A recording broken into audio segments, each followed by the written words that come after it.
I'm so happy to introduce you to Peg Burchinal. I've known Peg for a long time, and I find it hard to believe we've never invited her to campus. And she is, Peg, a lot of the studies that Dr. Gordon was talking about, Peg Burchinal was a statistician in a lot of those. She is a statistician, but I told her to keep numbers to a minimum during her presentation, because she can start talking about all sorts of weird things as a statistician.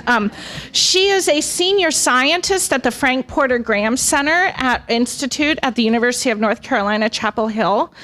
She's a leading researcher internationally on issues related to preschool quality, including a number of the studies that have looked very rigorously at the class and how it works as an observational tool.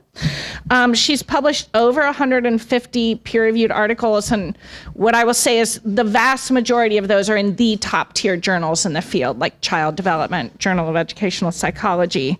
And so we are absolutely thrilled to have you here. She's going to speak for about 45 minutes, and then we have a few minutes for questions before lunch. So welcome, Peg.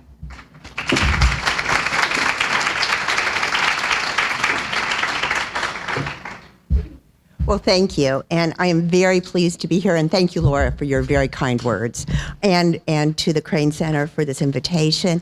And I'm just so pleased to be here today. Hearing about what's happening in Ohio and in Columbus in particular just makes me so hopeful that we will figure out how to make the promise of early childhood education work for all children and really try to address some of these issues of disparities.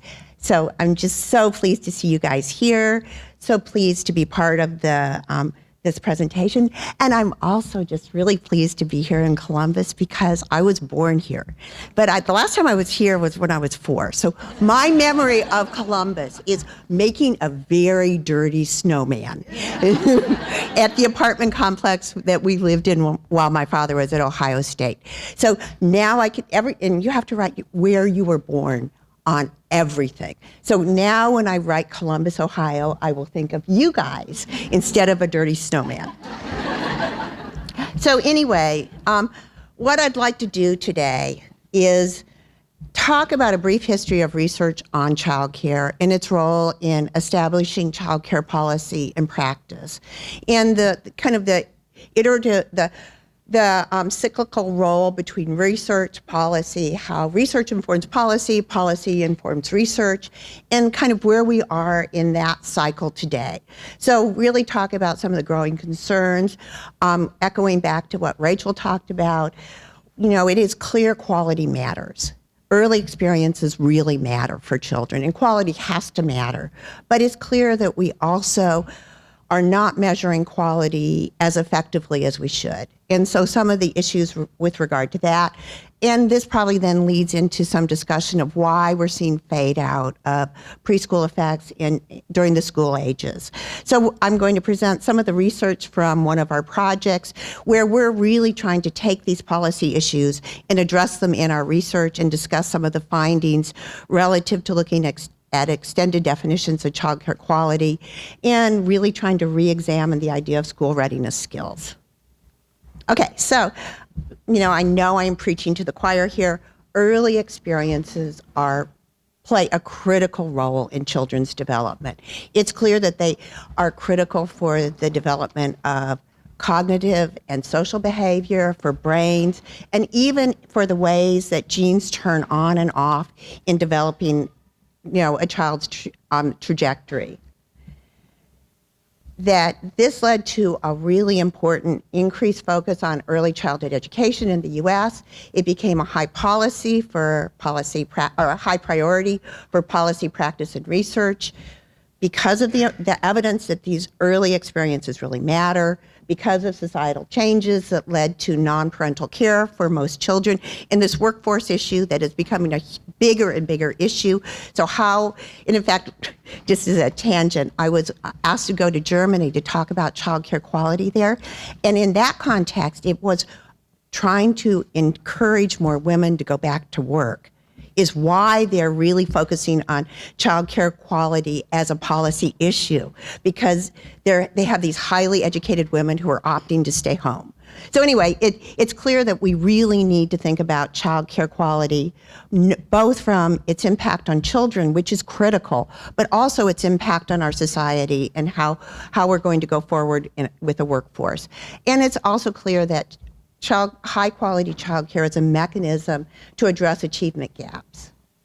So thinking about this, going back to how, kind of the ancient days of child care research, there were intervention studies that were funded in the 70s that addressed what was then a really novel idea, which is you could change the early childhood experience of children and that would change their lives.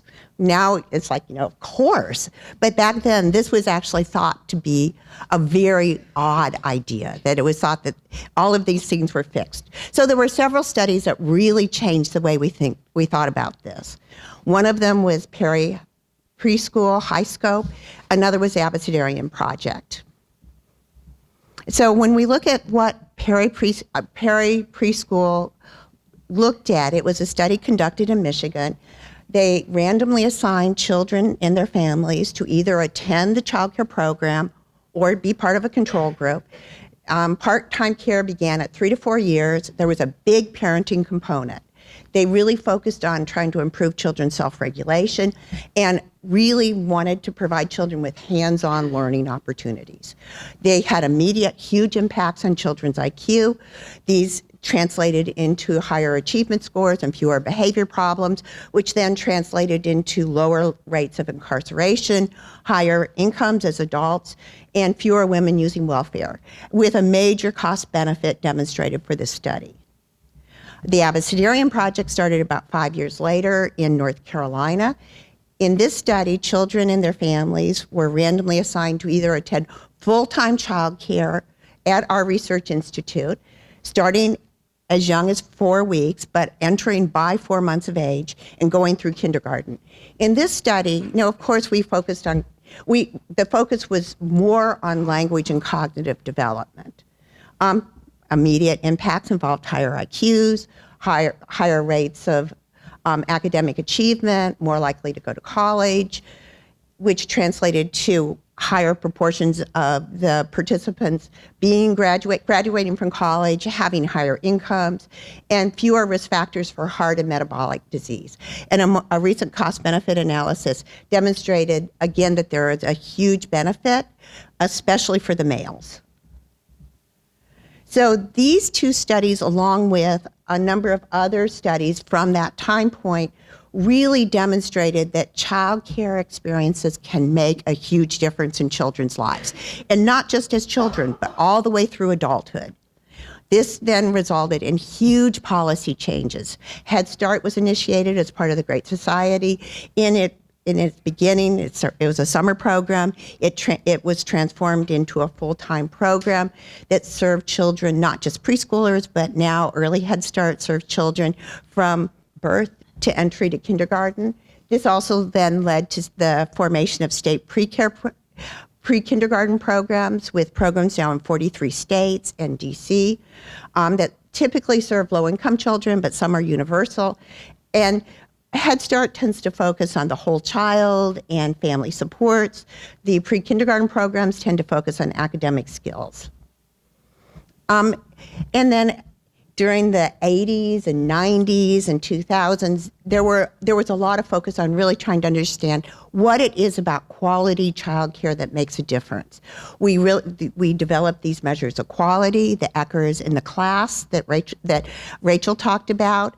And using these measures, we demonstrated that, first of all, the quality of care in this country was not nearly as good as we hoped it was, or it should be. And this was especially true for low-income children. At the same time, we demonstrated that quality of care predicted child outcomes in terms of language, academic, and social skills, that there were both short-term associations, and that for some studies we actually saw those associations lasting into high school. So it's clear that quality of care can make a difference. There was this research also had a major impact on policy. There was a lot of concern about the quality of care. This led to increased regulation at the state level, and it sounds like major discussions are still going on within Ohio about these issues. It led to performance standards in pre-kindergarten programs and eventually led to the development of quality rating and improvement systems. So all of these programs, largely because they've received public funding, have been evaluated. And when you look at the evaluations of the programs, we see almost all of them have very positive short-term impacts. So at the end of the program, the child is showing benefits, especially in terms of language and literacy from Head Start.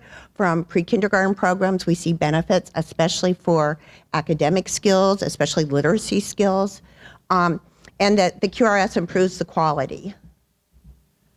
And so when we look at the best of the pre-K programs, the most rigorous programs that have the highest performance standards, we see substantial gains. They may not be the gains that are large enough to reduce that one standard deviation difference between lower income and higher income children, but these are substantial gains. So we can demonstrate that child care programs can make a difference. We are changing things that we think make a difference. And for these programs, we see smaller but significant effects through third to fifth grade, with bigger effects for children from low-income families and from children from families who do not speak English at home, children who are learning English as a second language.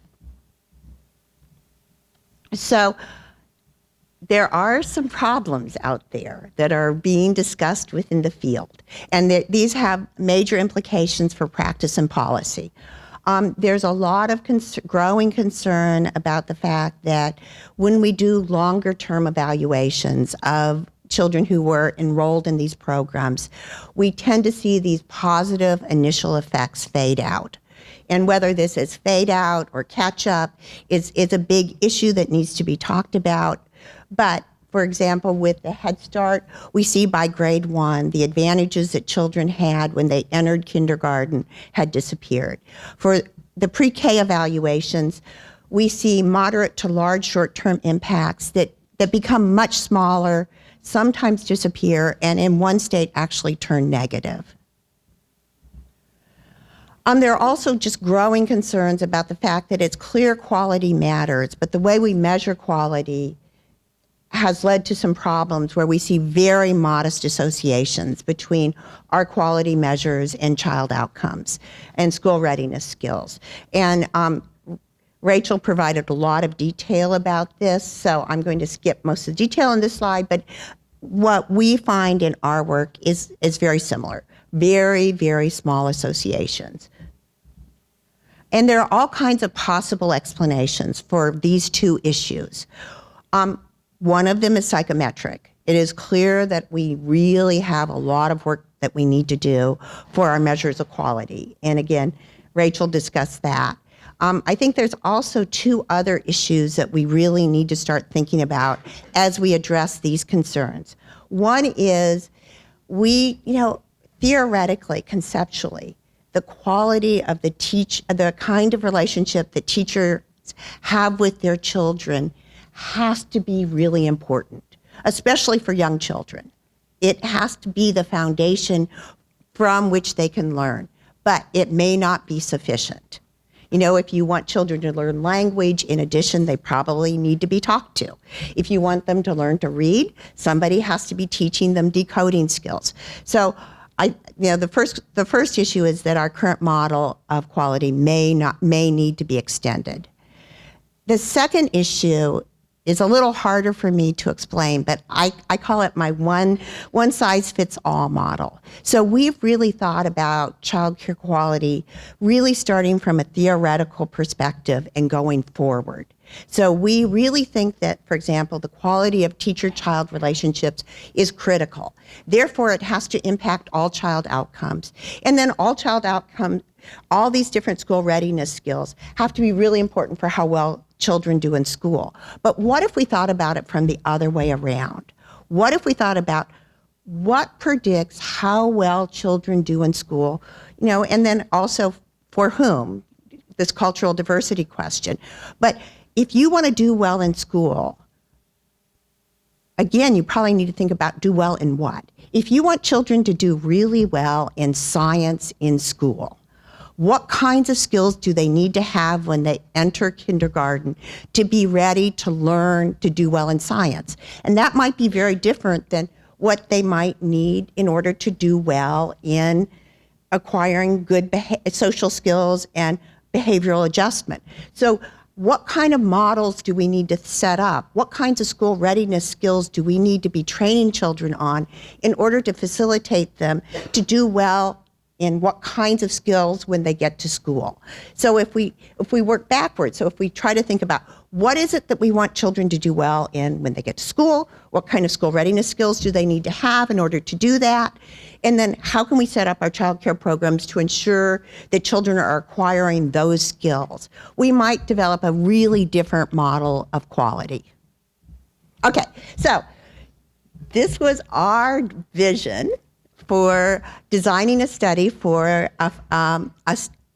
that was funded by the Department of Education to look at what educational practices and policies are related to the acquisition of skills from pre-kindergarten all the way through grade 3. We're one of the sites of this 5-site study. Laura leads another site here at Ohio State that involves Kelly and Aria. So in North Carolina, we really wanted to ask this question.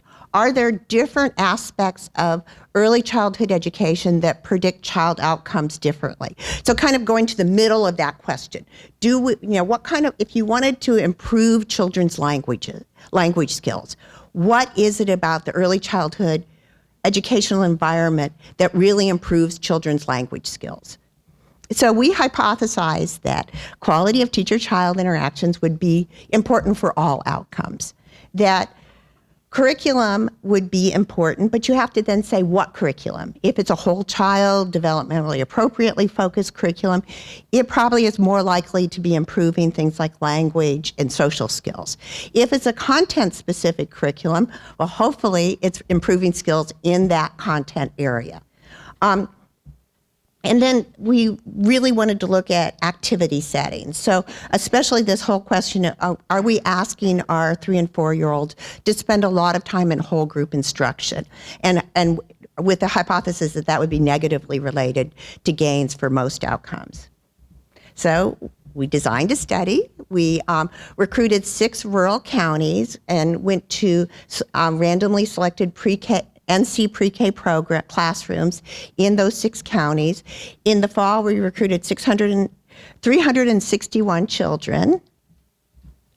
In these classrooms, there was diversity, so about a third of the children were African American, about a third were Latinx, and about a third were white. Most of the mothers had a high school education or less. And being researchers, we collected a lot of data. We collected 2 measures of language, 2 measures of reading skills, both decoding skills and overall reading skills, math, executive functioning using the NIH toolbox to look at cognitive flexibility and inhibitory control. And we asked teachers to rate the children to get measures of social skills and self-regulation. We also measured the quality of the child's classroom environment. We looked at curriculum, and so this actually turned out to be a binary variable because almost 80% of the classrooms were using creative curriculum, which is more of a whole child developmentally appropriate approach to curriculum. We had 2 measures of the classroom.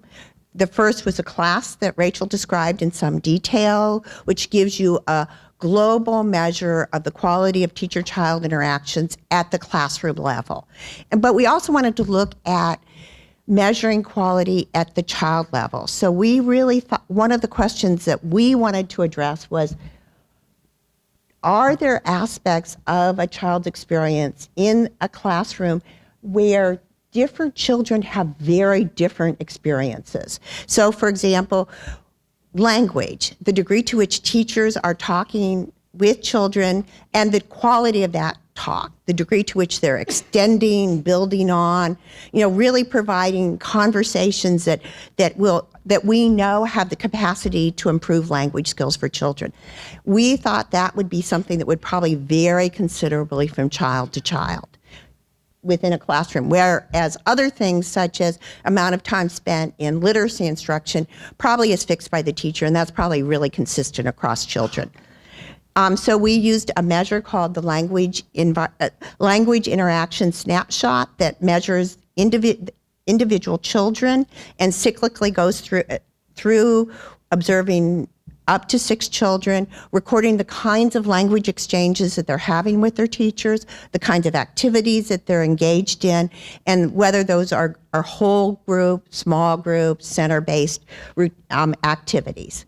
So in our study, we see that the quality of the classrooms is relatively good according to the class, where we're seeing exactly what Rachel was talking about. So our emotional support scores and classroom management scores are high. Our instructional support are good, but not great.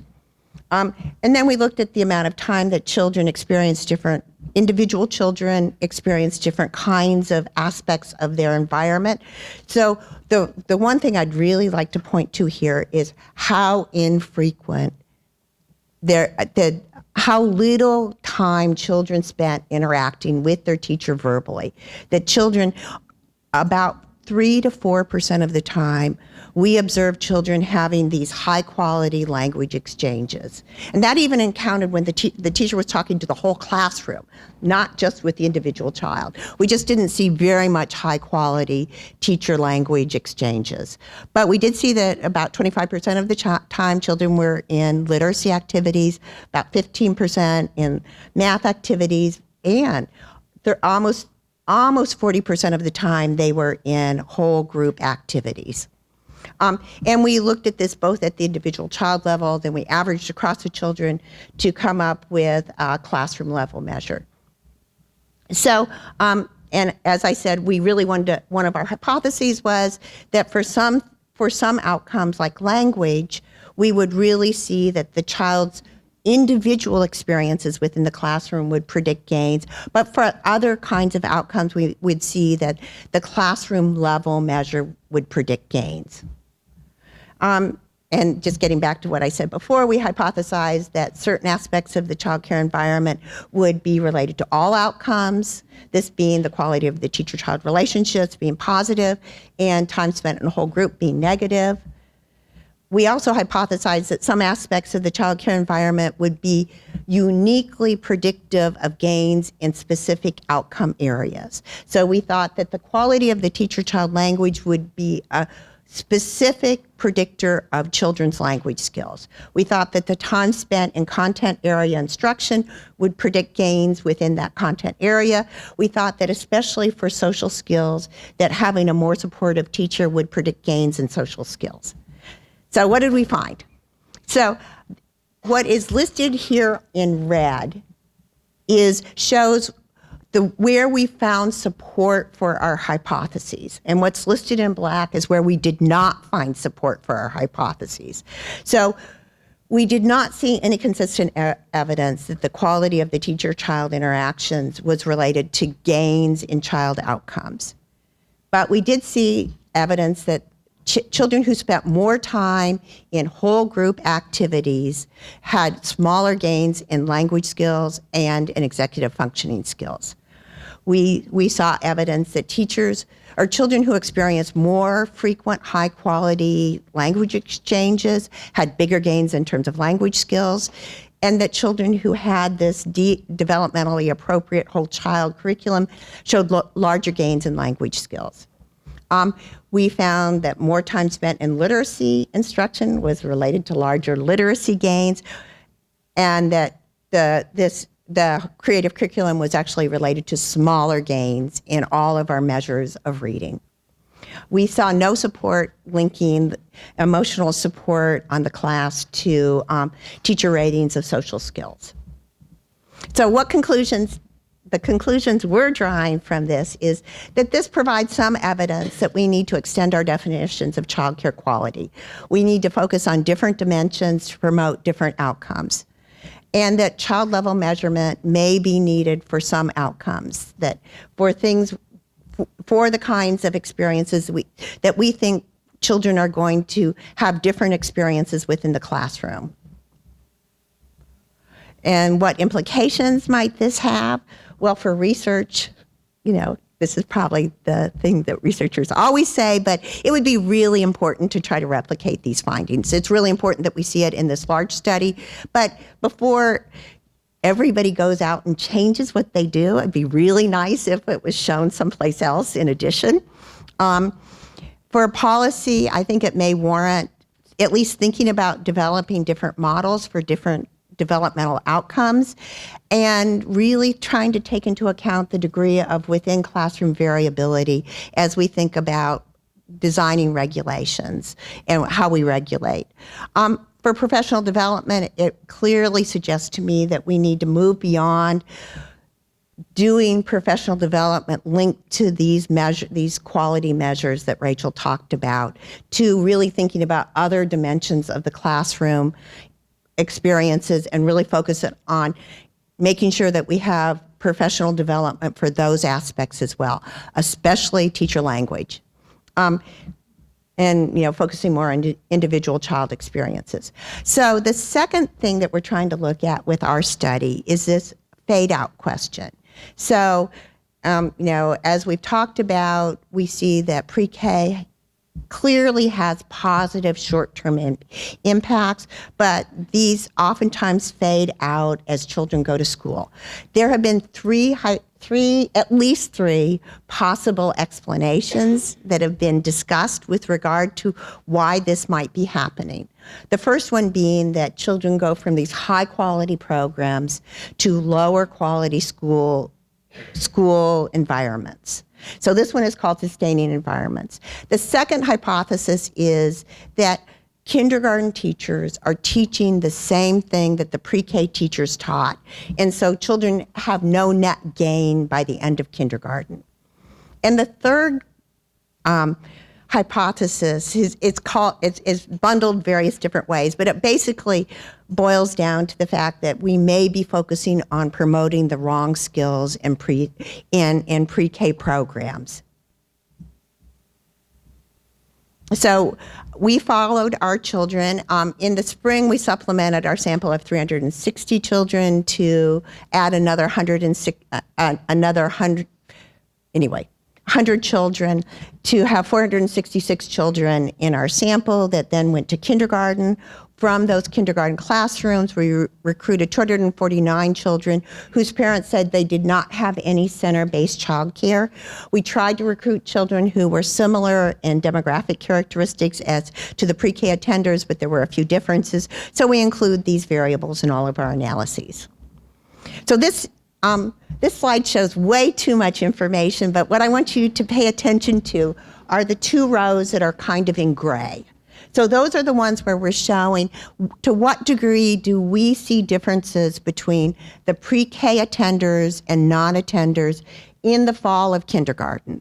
And so this slide demonstrates that we see differences between the children who attended pre-K had higher language skills, higher reading skills, higher math skills, especially if they were DLL, if they were dual language learner children. We didn't see that as much for the English only children. And overall, they had higher social skills according to their teachers at entry to kindergarten. So we see, it looks like from this study, and then also from the gains that we saw in pre-K, that this pre-K program had a positive effect on children's academic and possibly social skills. Unfortunately, and this just shows the means for the four groups, the children who attended and didn't attend, for English only and dual language learners. Unfortunately, when we look at the same slide at the end of kindergarten, all of those differences have disappeared. So we no longer see that the children who attended the pre-K program had an advantage at the end of kindergarten. So then we said, okay, let's go look at those three explanations and see to what extent we see support for any of those three explanations in our data. So the first one is a sustaining environment. So we did not see evidence for sustaining environments in our sample. And to some degree, I want to say that this is probably very different than most places in the country because we were in rural settings. So all of the children, regardless of income status of the family, go to the same schools. You don't have the same siphoning off of children to different quality schools depending on their neighborhood to the extent that you would in a more urban area or suburban area. So what we see is, in fact, that the quality was slightly higher in kindergarten than it was in pre-K in terms of the class and even in terms of our measure of individual child experiences that the kindergarten teachers still don't do a whole lot of talking with children, but they do more.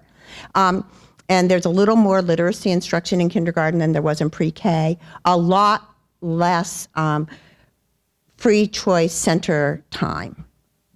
The second hypothesis was that at an individual child level, if the children who go from higher quality to lower quality, not just across on average, but for each child, if you can say, this child was in a higher quality classroom and they went to a lower quality classroom. This child was in a lower quality classroom and they went to a higher quality classroom.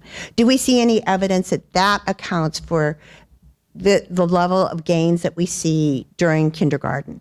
And the answer is no. So, well, actually, the answer is maybe with regard to reading. But given the number of analyses that we did here, it's very hard to have a lot of confidence that this one finding means anything. So basically, we conclude from our analyses that at least for our sample in these rural counties, sustaining environments is not the explanation for fade out. So the second hypothesis is redundancy. So kindergarten teachers are teaching the same thing as pre-K teachers.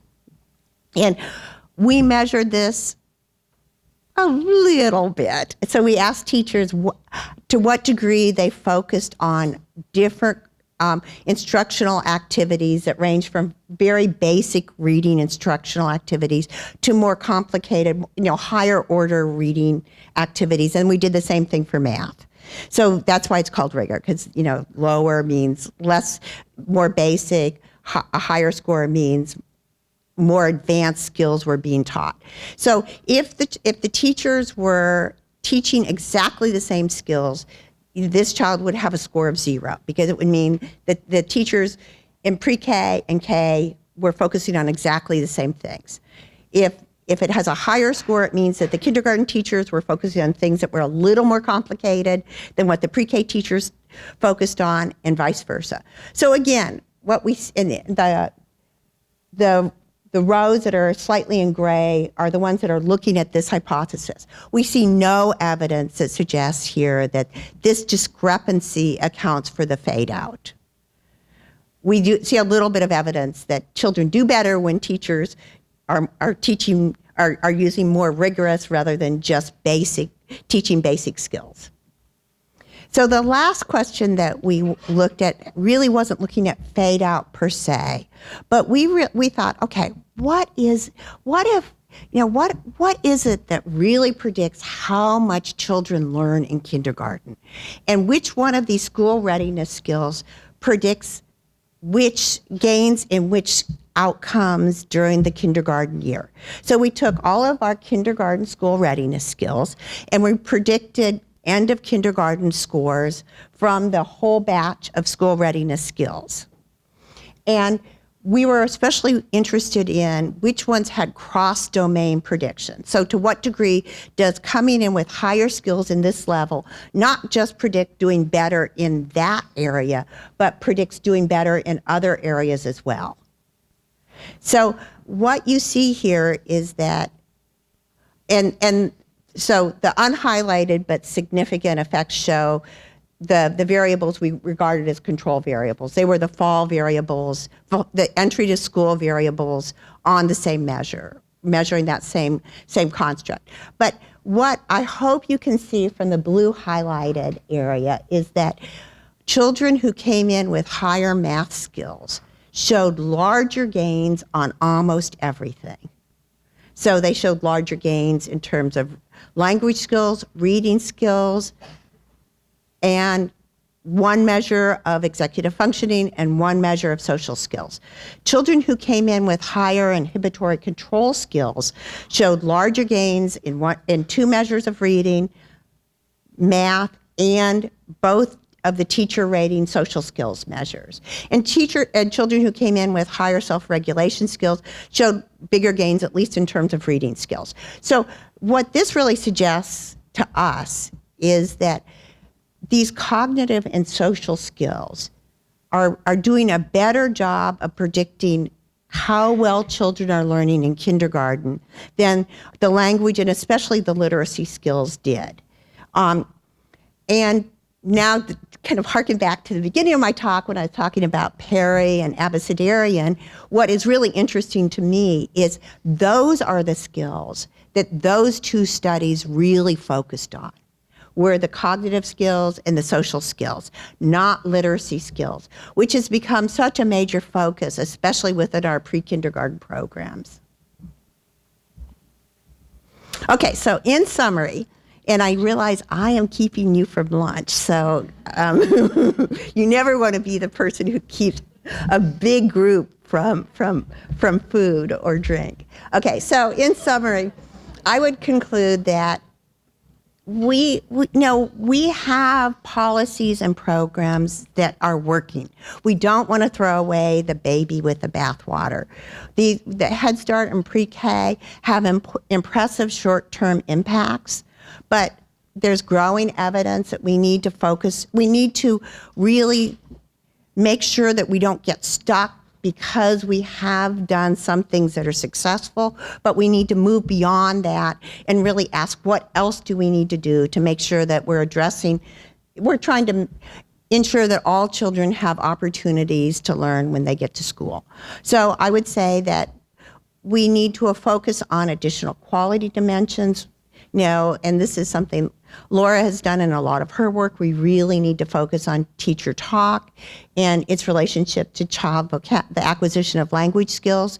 We need to pay a lot of attention to instructional time and curriculum relative to acquisition of content-specific skills.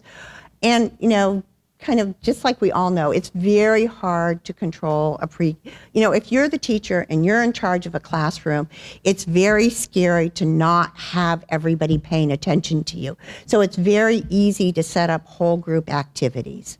But how can we help teachers feel comfortable moving beyond whole group instruction to do more small group and perhaps center-based instruction that involves scaffolding?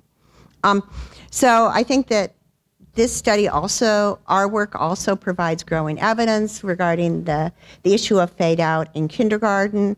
In this study in particular, we would conclude, through somewhat questionable logic, because we didn't actually look at fade out, but that the most likely explanation is that I'm worried that especially NC pre-K is focusing on the wrong skills. They have a major component in terms of teaching decoding skills, and the math, the way that they teach math is probably questionable, and that if we can move toward teaching more cognitive and executive functioning, self-regulation skills in pre-K, perhaps this would really help address some of the fade-out concerns. And then possible implications.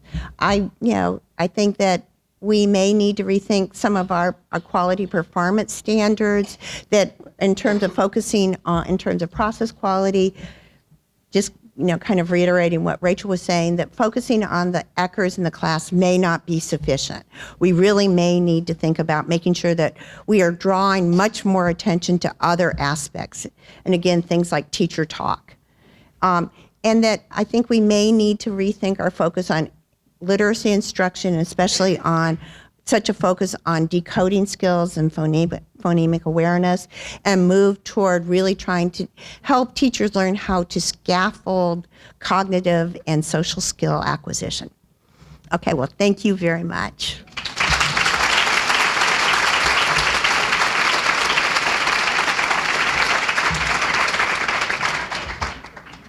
Okay, we have time for a couple questions.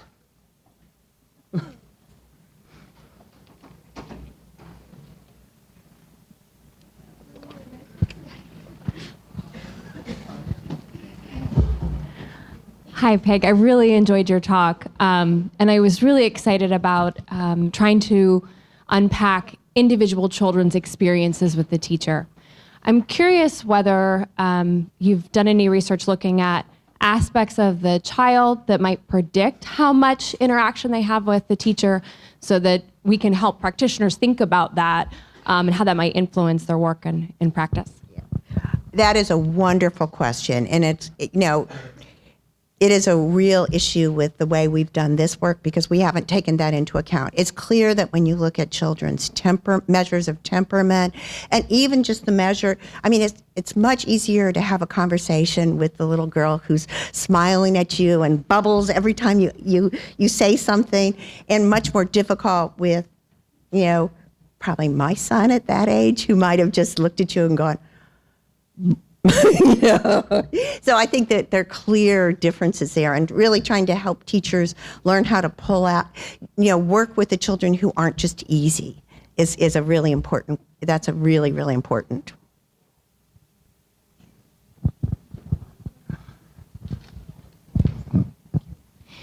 So I really appreciated the study that was done in North Carolina. You made a comment about all of the kiddos who were in the preschool setting being at the same center, right? So regardless of background. Well, they went to the same, one of the issues, they went to the we're same in schools. preschool. Sure, we're in preschools. Right. Did you take into account, though, perhaps, even though they were in preschools, maybe what family background was? So did you look at parent education, maybe some of the things that were done at home? Did that impact the way in which you looked at kiddos who were in preschool versus those who weren't? We're just starting to unpack that. So that is really the next question is, do we see different relationships depending on home language, on parent education, on ethnicity? And then, really trying to look at the classroom composition. And, but we haven't gotten there yet. Do you know of any studies that speak to the ability of teachers to teach children to self-regulate, and because we know self-regulation is so important in being able to learn, the impact of teachers who have learned that themselves or who have been able to be given professional development around teachers self-regulate, learning how to do that themselves, how that impacts their ability to teach that or make that just naturally part of a classroom culture? I know at least one study. So Sibel Raver, about 15 years ago, did a study in Chicago where she really focused on the mental health of the teachers and really tried to help address that, as well as providing them with a curriculum that really focused on social emotional development. And she found that the teachers were happy. She found two things. One that I thought was just wonderful, which is teachers loved her study. Usually teachers are not thrilled about having you come into their classroom, and you really have to, not surprisingly, nobody likes it when you feel like you're getting evaluated. But because she gave teachers a tool that really may help them make their classrooms work better, they just bought into this immediately, and we're just kind of, okay, tell us more. So I thought that was wonderful. But yes, so that's a long-winded way to say yes, there is evidence out there that supports that. Hi. What I'm noticing in my center, when you mentioned interaction, it kind of made me think of that, and I don't know if there's way to assist in this process. I come from a center where most of my children are multilingual. And I'm noticing the home language has more interaction than what they are learning English. And when we're assessing these children, I don't feel like it's fair because I can't speak Spanish. But so it looks like they don't have language. But what I had noticed recently when I had my sister who goes to Mexico for missions come in and do a medical thing, these children that I'm having pretty much not much interaction with can communicate. It's just not my language. Mm-hmm. I mean, I think how do we bridge that gap?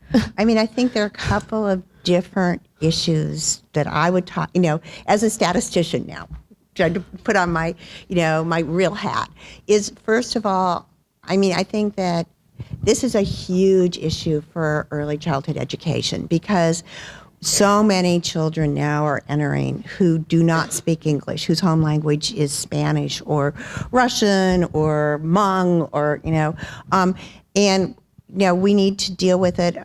And it's pretty clear that finding enough teachers who speak all these different languages is going to be really, really difficult. So how can we develop practices that will help the teacher who may not speak a language interact with children and help buffer their transition as they're learning English is one really, really important aspect. And there's some people who are doing I think this has been Linda Espinosa's big issue. There are various people in the field who have been really trying to look at this. I think the second thing that I would raise, again, as a statistician, is we should not be focusing on the level that the level of skill that children have. We need to be evaluating our child care programs against how much have they learned. So, if a child comes in with low-level skills in English, then they may not make it all the way up to being proficient in English, but if they've shown a big gain, and they're going to an English-only kindergarten classroom, that probably makes a huge difference for that child. So, again, if we can focus more on gains rather than levels, I think we'll do a better job of being able to monitor how well we as, in early childhood education are doing. I just want to thank you for some of the things that you've said, and several things really struck a chord with me as far as the focus being on building cognitive constructs and the emotional executive function piece. One slide that you had from your study really intrigued me, and I'd love to talk to you some more about it. But I teach growth and development at Urbana University, and I am very much a proponent for building those cognitive constructs before the rigor. And the one slide that you had where the kindergarten classrooms had such a remarkably different amount of centers and those things and I'm just kind of curious that if you would have more information about what about those kindergarten classrooms who actually address those cognitive constructs also, because many of them right now are not. They're drowning in rigor. Yeah, no, I mean, yes. I agree. I mean, to the extent that we can look at it, we are not seeing high cognitive skill instruction in kindergarten, just like we did not in pre-K. Okay, well, thank you very much.